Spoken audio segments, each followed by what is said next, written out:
Hello. तो गुरु महीना लोग के सब प्रणाम है। एक छोटा सा चर्चा सुनाने जा रही हूँ, आप लोग सुने और चर्चा के आनंद ले। तो चर्चा का बोल क्या है?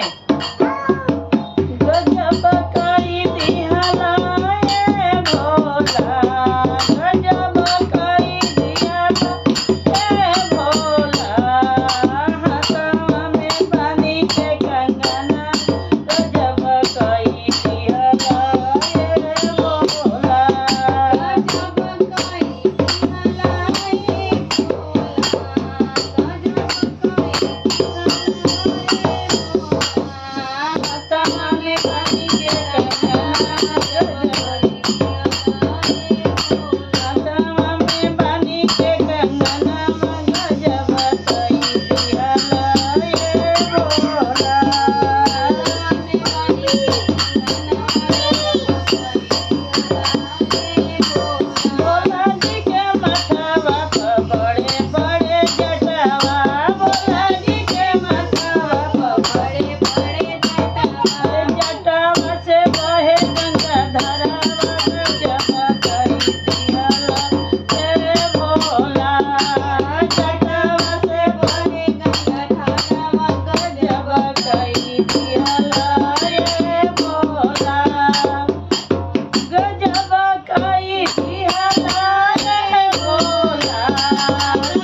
गजब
सपना गजब कई दिहले हे भोला तीसरे में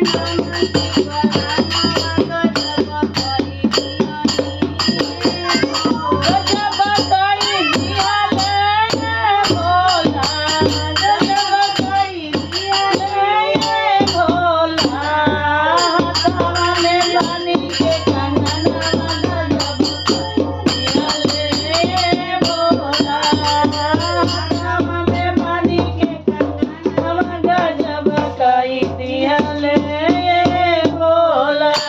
बोलो हर हर महादेव की जय, माता पार्वती की जय, कार्तिक गणेश की जय, नगर बस्ती की जय।